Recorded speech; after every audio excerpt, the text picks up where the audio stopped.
Officer Shri હિમકરસિંહજી સાહેબ તેમજ પોરબંદરના પૂર્વ સાંસદ અને આપણા સમાજનું ઘરેણું કહી શકાય તેવા રમેશભાઈ ધડુક ઉપસ્થિત છે ત્યારે હું યુએલડી સંકુલના આખા પરિવાર વતી તેમને હૃદયથી આવકારું છું. સાથે સાથે આપણા સંકુલના પ્રમુખ તેમજ તમામ ટ્રસ્ટી મંડળનો પણ હું હાર્દિક સ્વાગત કરું છું. જોરદાર તાળીઓના ગણગણાટ સાથે આપણે આપણા મંચસ્થ મહેમાનોનું સ્વાગત કરીએ. તેમજ શ્રી રમેશભાઈ ધડુક, વિપુલભાઈ ધડુક, લક્ષ્મણભાઈ હિરપરા, રસિકભાઈ માણકડા, કચરાભાઈ વૈષ્ણવ, શ્રી જગદીશભાઈ વેકરિયા અને મનુભાઈ ગજેરા આ તમામ મહેમાનોને હું વિનંતી કરું છું કે તેઓ મંચસ્થ મહાનુભાવોની સાથે પોતાનું સ્થાન ગ્રહણ કરશે. હૈયાનો હાર, સૂર્યનો સત્કાર, સદગુણે શણગાર અને સંકલ્પની પુકાર સાથે ફરીને ફરી અત્રે ઉપસ્થિત તમામ મંચસ્થ મહેમાનોનો હું જોરદાર તાળીઓના ગડગડાટ સાથે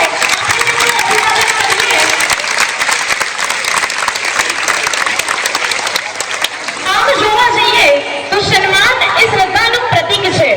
આજના દિવસના વિશિષ્ટ મહેમાનોને અમારો આ નમ્ર અને હૃદયસ્પર્શી આભાર માનવા માટેનો મોકો મળ્યો છે ત્યારે આ એક સ્વાગત સમારંભ છે ત્યારે આજની આ ક્ષણ ખાસ છે કારણ કે અતિથિ દેવો ભવ એ એક વેદ વાક્ય છે કે જે આજે પણ જીવંત છે. કેમ કે અતિથિઓ આપણા સમાજનું ઘરેણું અને પ્રેરણા સ્ત્રોત કહી શકાય તેવા મંચસ્થ મહેમાનો અહીં પધારેલ છે. તો હું તાળીઓના ગડગડાટ સાથે હું જગદીશભાઈ વેકરિયાને વિનંતી કરું છું કે તેઓ આપણે મંચ પર સ્વાગત પ્રવચન માટે ઉપસ્થિત થશે. ઉજીબેન લવજીભાઈ ધડુક, પ્રાઇમરી સ્કૂલ, માધ્યમિક સ્કૂલ, ઉચ્ચતર માધ્યમિક સ્કૂલ તેમજ ઉજીબેન લવજીભાઈ ધડુક કોમર્સ કોલેજમાં આજના પ્રસંગે ખાસ ઉપસ્થિત આપણા મુખ્ય મહેમાન અને રાજકોટ રૂરલ એસપી સાહેબ શ્રી હિમકરસિંહ સાહેબ, આપણા ભૂતપૂર્વ સાંસદ, આપણા સમાજ શ્રેષ્ઠી અને સંસ્થાના ટ્રસ્ટી શ્રી રમેશભાઈ ધડુક, સંસ્થાના પ્રમુખ શ્રી વિઠ્ઠલભાઈ ધડુક, સમગ્ર ટ્રસ્ટી મંડળ, આમંત્રિત સર્વે મહેમાનશ્રીઓ, દાતાશ્રીઓ, વિદ્યાર્થીની બહેનો, સમગ્ર સંકુલના સ્ટાફનો આજ શ્રી લેવા પટેલ કન્યા કેળવણી મંડળ ટ્રસ્ટ વતી હાર્દિક સ્વાગત કરું છું. સાહેબ, અમારા માટે ખરેખર એક આનંદની લાગણી કહેવાય કે આપ આપનો કિંમતી સમય કાઢીને અમારી સંસ્થાની મુલાકાતે પધાર્યા છો. સાહેબ, આ સંસ્થા 1998માં સંસ્થાનો પરિચય આપો તો 1998માં સંસ્થા ચાલુ થઈ. ત્યાં સમયે બધા સમાજ અગ્રણીઓએ ભેગા થઈ 56 વીઘા જગ્યામાં સાહેબ આ સંસ્થા અત્યારે ઓલરેડી લોકેટેડ જે જગ્યા છે 56 વીઘામાં કેમ્પસ ઊભું છે. આ સંસ્થામાં શરૂઆતમાં 8, 9, 10 અને 11, 12 જે પેલા માધ્યમિક કહેવાતો 8, 9, 10 ને ઉત્તર માધ્યમિક 11, 12 એ ચાલુ કરવામાં આવ્યું. જે તે સમયના આપણા મુખ્યમંત્રી માનનીય મુરબી શ્રી કેશુબાપાના હસ્તે આ સંસ્થાનું ઉદ્ઘાટન કરવામાં આવ્યું. આ સંસ્થા સાહેબ 100% નિવાસી શાળા જે કહેવાય ને આપણે જે આશ્રમ શાળા એમ અહીંયા 100% નિવાસી શાળા છે. આ સંસ્થામાં કોઈ અપડાઉન કરીને જે દીકરીઓ એડમિશન લે છે સાહેબ એમને વહેલાઈ પહેલાના ધોરણે, અમે લોકો રિઝલ્ટ નથી જોતા, વહેલાઈ પહેલાના ધોરણે અહીંયા એડમિશન આપીએ છીએ. પણ એક કમ્પલસરી કે એમને હોસ્ટેલમાં રહેવું ફરજિયાત છે. આજની તારીખમાં ભલે આધુનિક યુગ છે, અહીંયા આધુનિક શિક્ષણ પણ આપવામાં આવે છે, પણ આજની તારીખમાં આ સંસ્થામાં અમે દીકરીઓને મોબાઈલ એલાઉડ નથી કરતા. સાહેબ, સમાજની સંસ્થા છે, ગ્રામ્ય દીકરીઓની સંસ્થા છે, પણ ત્યાં દરેક ક્લાસરૂમ જે સારી યુનિવર્સિટીમાં ન હોય એટલા ક્લાસરૂમ છે એટલે દરેક થિયેટર ટાઈપ ક્લાસરૂમ છે. અદ્યતન લેબોરેટરી, અમારી લાઇબ્રેરી સાહેબ જે છે રાજકોટ જિલ્લામાં જે સૌરાષ્ટ્ર યુનિવર્સિટીમાં લાઇબ્રેરી છે એ પૈકીની જે રાજકોટ જિલ્લાની સારામાં સારી લાઇબ્રેરી કહેવાય એ રીતની આખી લાઇબ્રેરી છે. પુસ્તકો, લોટો પુસ્તકો છે, દરેક વિદ્વાનોથી માંડી દરેક બ્રાન્ચીસના, દરેક વિષય વસ્તુને કન્સલ્ટના બધા પુસ્તકો છે. એ સિવાય ત્યાં અમે ડિજિટલ, ભલે મોબાઈલ દીકરીઓને વાપરવા નથી આપતા પણ ડિજિટલ લાઇબ્રેરી પણ ત્યાં રાખેલી છે જેથી કરીને આ દીકરીઓ દુનિયા સાથે જોડાઈ શકે. અમારી સાહેબ આ જે બંને છે કોમ્પ્યુટર લેબ છે, કોમ્પ્યુટર લેબમાં સાહેબ સમાજની સંસ્થામાં નો એટલે 150 પીસી અમારા કોમ્પ્યુટર લેબમાં છે. આપ લોકો જે ડાયસ ઉપર જે આ ચેર છે એ અમારી લાઇબ્રેરીની ચેર છે. આ ચેર ઉપર બેસીને દીકરીઓ ત્યાં સ્ટડી કરે છે. અને આ બધું જે કહેવાય ને કે સારામાં સારું જમવાથી માંડીને નાસ્તો અલગ અલગ હોય છે, અમારા મેનુ અલગ અલગ હોય છે, પણ એ સાહેબ નોમિનલ ફીમાં કે ગ્રામ્ય દીકરીઓને પોસાય. અત્યારે શિક્ષણ આપણે બધા જાણીએ છીએ કે એટલું બધું મોંઘું થઈ ગયું છે, ત્યારે આ સંસ્થા વાર્ષિક 30,000 થી 35,000 જે સ્ટાન્ડર્ડ મુજબ વાર્ષિક 30-35,000 ફીમાં એમાં યુનિફોર્મ બી આવી જાય છે, એમના શૂઝ બી આવી જાય છે, રહેવું જમવું ભણવું એક્સ્ટ્રા દરેક ક્લાસીસ કે પછી જે કોચ આવે છે જે ટેનિસ રમાડવા માટે આવે છે, બાસ્કેટબોલ માટે જે કોચ આવે છે, પછી જે જુડો કરાટે માટેના ક્લાસ માટેના જે કોચ આવે બધું ઇન્ક્લુડ આવી જાય છે.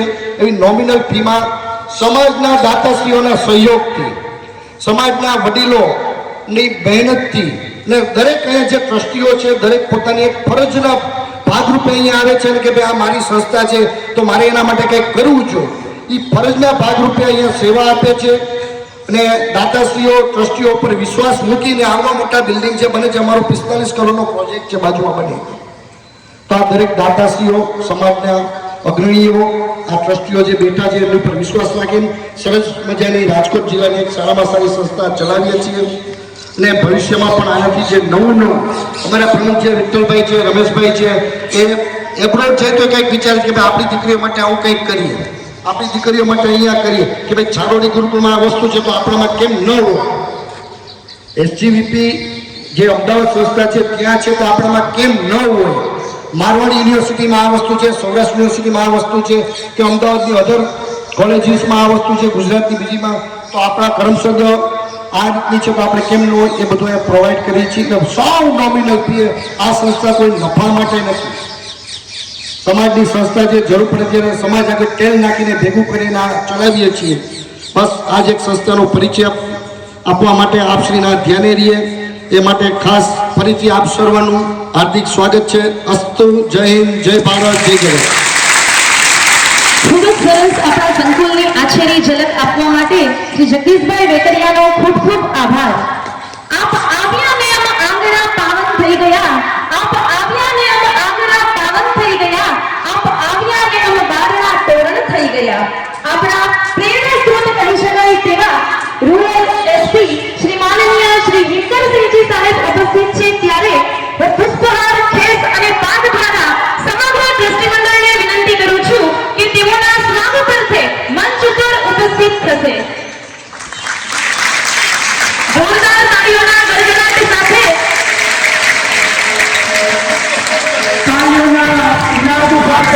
આપણા સંગ્રામને વધારે સમગ્ર ટ્રસ્ટ મંડળને વિનંતી છે કે એસપીસી વિક્રમસિંહજી સાહેબનું સન્માન કરવા માટે પધારો. જ્ઞાનના રૂરલ એસપી મુકેશભાઈ સંસ્થા પાસ કરવાની જોઈએ. એટલે તમે પણ આ પોસ્ટ ઉપર પહોંચી શકો. ગમે ગુંડો હોય અને ગામનો કેટલો હોય કે છૂટાને લઈ જવાના, એની પાસે જાઓ અને રૂપે કરો અને ચૂંટે પણ કરો. જે હાથ ઊંચો કરીને તાળીઓના મોઢ સાથે આપણે વિક્રમસિંહજી સાહેબને વધાવીએ. મોઢ કેમ કન્યા કહેવાનું મને ટ્રસ્ટ ગોંડલ ન આવડો.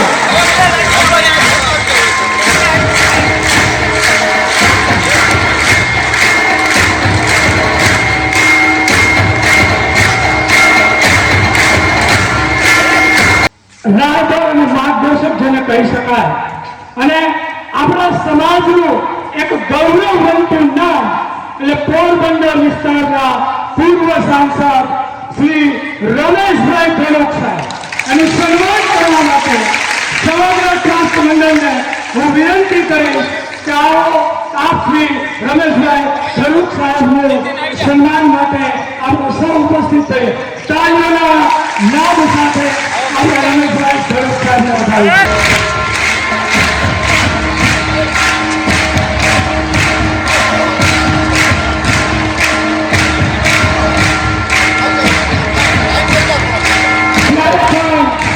જરૂર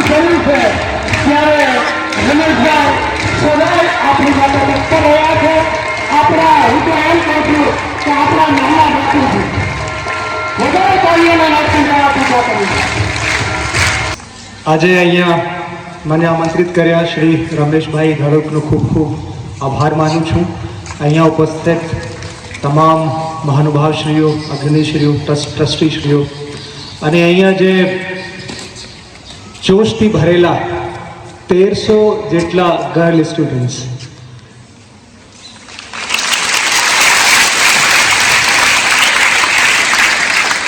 મને યાદ આવ્યું સન 2000માં મારા સ્કૂલ હતું, ત્યાંથી 10th મેં પાસ કરી અને 2023માં લગભગ 23 વર્ષ પછી પ્રથમ વખત મેં પોતાના સ્કૂલમાં હું ગયો અને ત્યાં જોઈને આજે જ્યારે હું આવતો હતો તો આ વસ્તુઓ મને યાદ આવતી હતી કે કેવી રીતે જ્યારે અમે કક્ષા 5 સુધી ભણતા હતા તો ત્યાં જે ગર્લ સ્ટુડન્ટ્સ હતા એ ફક્ત 5મા ધોરણ સુધી ભણી શકતા.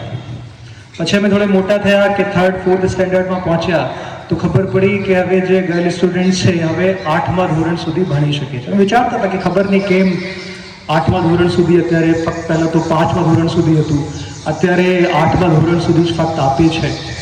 પછી થોડા મોટા થયા તો 9th અને 10thમાં પણ શરૂ થઈ ગયા અને જ્યારે અમે 11th 12thમાં આવ્યા તો અમારા જૂના સ્કૂલમાં 11th અને 12thમાં પણ ગર્લ સ્ટુડન્ટ્સને પરમિશન આપી દીધી. તો આજે હું વાત કરું છું અર્લી 90sની વાત છે, 90ના દાયકાના જે પ્રથમ વર્ષો હતા. ત્યારે એવું હતું કે ગર્લ સ્ટુડન્ટ્સ જે છે એમના ભણતર માટે બહુ બર્ડન સ્વરૂપે લાગતું હતું. સ્કૂલની પણ રિસ્પોન્સિબિલિટી વધી જતી હતી અને સ્કૂલ જે છે પોતાના પલ્લા ઝાડતા હતા કે હવે 8મા ધોરણ સુધી છે બરોબર છે, હવે ગર્લ્સ મોટી થઈ જશે તો કંઈ થાય તો જવાબદારી કોની રહેશે. પછી ધીરે ધીરે સુધાર આવ્યો અને આ ગામડાની વાત કરું છું. 90sના દશકમાં એવી સ્થિતિ હતી અને અત્યારે આ જોઈને અને જાણીને બહુ આનંદ થાય છે કે અહીંયા કોલેજ સુધીના ગર્લ સ્ટુડન્ટ્સ અહીંયા ભણે છે. એક શો આવતું હતું આધા આકાશ હમારા, પહેલાં તો મારા સમજમાં નથી આવ્યું કે આધા આકાશ હમારા આખું કેમ નથી. પછી ખબર પડી આ જે મહિલાઓ છે એમના માટે આ પ્રોગ્રામ આવે છે, એ રેડિયો ઉપર પ્રોગ્રામ આવતું હતું અને આમાં જે મહિલાઓ છે કેવી રીતે તરક્કી કરી શકે, કેવી રીતે પ્રોગ્રેસ કરી શકે, કેવી રીતે પ્રગતિ કરી શકે એના સંબંધમાં હતું. અને અડધા ભાગ ઉપર અમારું અધિકાર છે કેમ કે 50% જે આબાદી છે, વસ્તી છે એ મહિલાઓની છે. આધા આકાશ આપનું છે. અને અત્યારે તો સ્થિતિ એવી છે, આટલા સુધાર થયા છે કે દરેક ક્ષેત્રમાં મહિલાઓ આગળ આવે એના માટે સરકારશ્રીના પણ બહુ પ્રયત્નો થઈ રહ્યા છે. દાખલા તરીકે હું પોલીસ ડિપાર્ટમેન્ટની વાત કરું તો પહેલાં જ્યારે અમારી નિમણૂક અહીંયા થઈ, હું 2015માં ગુજરાતમાં આવ્યો ત્યારે પોલીસ ડિપાર્ટમેન્ટમાં મહિલા કર્મચારીઓની સંખ્યા ફક્ત 8 થી 10% હતી, બહુ ઓછા હતા. પછી 2016માં ગુજરાત સરકારના એક કાયદો આવ્યો જેમાં કોઈ પણ રેન્ક હોય દરેકમાં મહિલાઓ જે છે 1/3, 1/3, 33% મહિલાઓ માટે અનામત રાખવામાં આવ્યા. કોન્સ્ટેબલ લેવલ ઉપર ભરતી થાય કે એએસઆઈ લેવલ ઉપર ભરતી થાય અથવા પીએસઆઈ લેવલ ઉપર ભરતી થાય અથવા પીઆઈ લેવલ ઉપર ભરતી થાય અથવા ડીવાયએસપી લેવલ ઉપર ભરતી થાય, કોઈ પણ રેન્કમાં 1/3 હિસ્સો જે છે એ મહિલાઓનો છે. તો કહેવાનો મતલબ આ છે કે અત્યારે જે સ્થિતિ છે, જે હું વાત કરતો હતો અર્લી 90sની, જેમાં 8મા ધોરણ સુધી અમારા સ્કૂલમાં ગર્લ્સને ભણવા માટેની પરવાનગી આપવામાં આવતી હતી, એના પછી કે તમારે જ્યાં જવું હોય જાઓ, અહીંયા તમે નહીં ભણી શકો, ત્યારથી લઈને અત્યારની સ્થિતિમાં કેટલો સુધારો આવ્યો છે. અને ફક્ત ગુજરાતમાં જ નહીં, દરેક રાજ્યમાં એવા હવે નિયમો છે જેમાં મહિલાઓને હવે આરક્ષણ આપવામાં આવી રહ્યું છે અથવા બીજી કોઈ પોલિસીઝ છે જેના થ્રુ વધુમાં વધુ મહિલાઓ આગળ આવે અને દરેક ક્ષેત્રમાં પોતાના યોગદાન આપે એના માટે સરકારના પ્રયત્નો ચાલુ છે. હવે ફક્ત પોલીસ ડિપાર્ટમેન્ટની વાત નથી. પહેલાં તમે જુઓ કે કેટલા ડૉક્ટર્સ મહિલાઓ હતા, બહુ ઓછા. કેટલા એવું લાગતું હતું, લોકો ચર્ચા પણ કરતા હતા, એ ખોટી વાત હતી કે મહિલાઓ મેથ્સમાં બહુ પુઅર હોય છે. ખરેખર ખોટી વાત. અમારી સાથેના હતા, અમને પાછળ છોડતા હતા. અને હવે તો IITians પણ છે. તો મહિલાઓ જે છે કોઈ પણ ક્ષેત્રમાં પાછળ નથી. હવે તમારું ટાઈમ છે. ખરેખર હું કહું છું, જે રીતે મહિલાઓ પ્રોગ્રેસ કરી રહ્યા છે, જે રીતે ગર્લ સ્ટુડન્ટ્સ આગળ આવી રહ્યા છે, એ ખરેખર બહુ પ્રશંસનીય બાબત છે. હું આપને કહું, યુપીએસસી પહેલાં યુપીએસસીમાં પણ બહુ ઓછા મહિલાઓ આવતા હતા. જ્યારે પછી અમે કોલેજમાં આવ્યા 2002માં, ટોપ 10માં 3 મહિલાઓ હતા. યુનિયન પર પબ્લિક સર્વિસ કમિશનના જે એક્ઝામ હોય છે, અને અમારી સાથે પણ લગભગ 20 થી 25% જેટલા મહિલાઓ જે છે અધિકારીઓ હતા. તો પહેલાં જે પર્સન્ટેજ હતી અને આજની જે પર્સન્ટેજ હતી, અને અત્યારે પણ તમે જુઓ જ્યારે યુપીએસસીના રિઝલ્ટ આવે છે તો આમાં ટોપ 10માં અધિકતર મહિલાઓ હોય છે.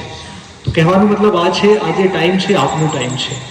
સેલ્ફ કોન્ફિડન્સ, આત્મવિશ્વાસ તમારે રાખવાનું છે, અને સ્કાય ઇઝ ધ લિમિટ. તમે કોઈ પણ જગ્યા સુધી આગળ વધી શકો છો. મનમાં આત્મવિશ્વાસ હોવો જોઈએ. અને અહીંયા તો આટલી ફેસિલિટીઝ આપના માટે છે. હું કહું, મારા સ્કૂલમાં તો મને આટલી ફેસિલિટીઝ કંઈ મળતી નથી.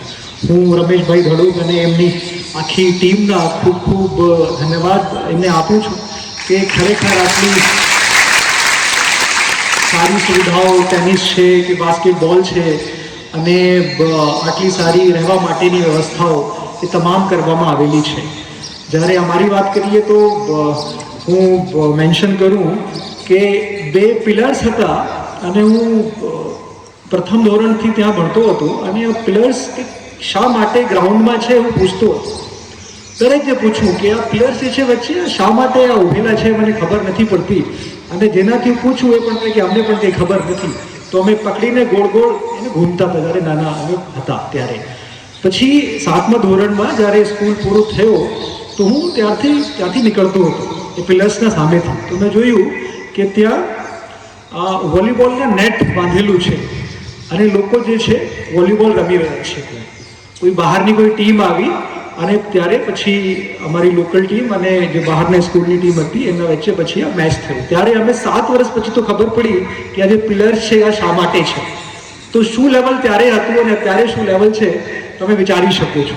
ધરતી આસમાનનું અંતર છે. તો આટલી સુવિધાઓ આપને મળી રહી છે તો એના લાભ ઉપાડવાનું છે.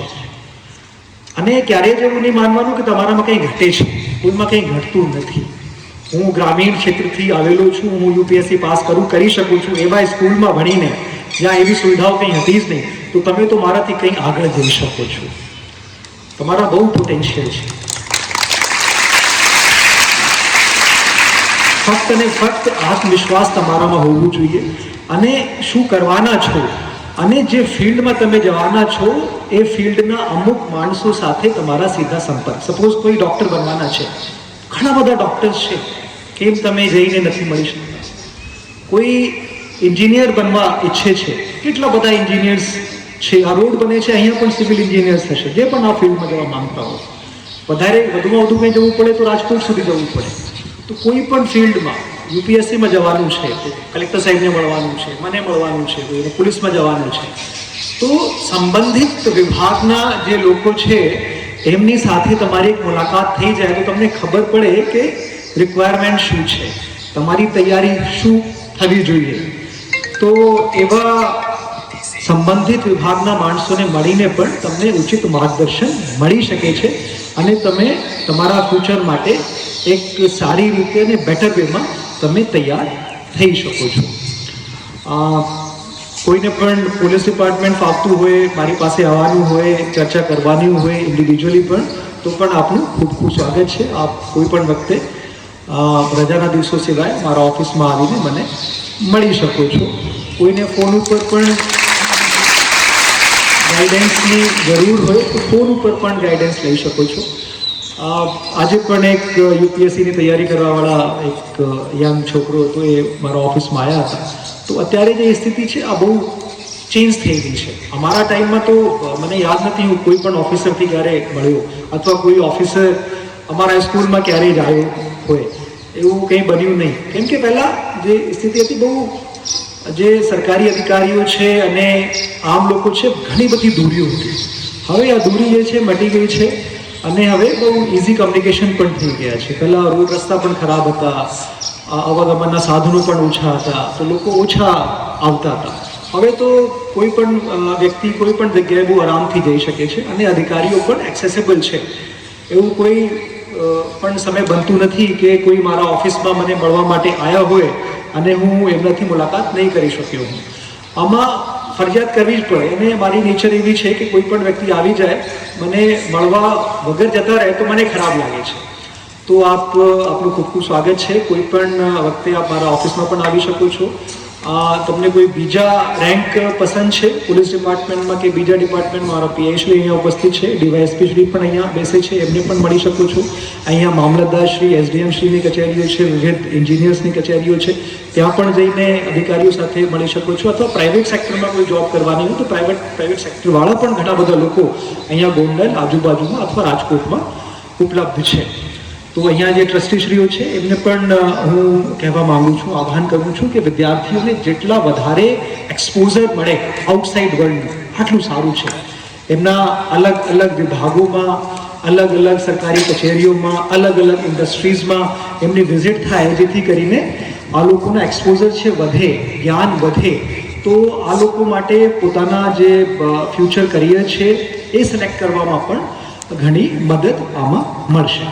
તો આજે શ્રી રમેશભાઈ ધડુ સાહેબે મને અહીંયા આમંત્રિત કર્યા અને આપની સાથે વાતચીત કરવાનો મોકો આપ્યો તે બદલ હું ધડુ સાહેબના ખૂબ ખૂબ આભાર માનું છું. અહીંયા ઉપસ્થિત તમામ ટ્રસ્ટીશ્રીઓનો ખૂબ ખૂબ આભાર માનું છું અને વિદ્યાર્થીઓ જે અહીંયાના ફ્યુચર છે આપના પણ ખૂબ ખૂબ આભાર. Thank you. જય હિન્દ.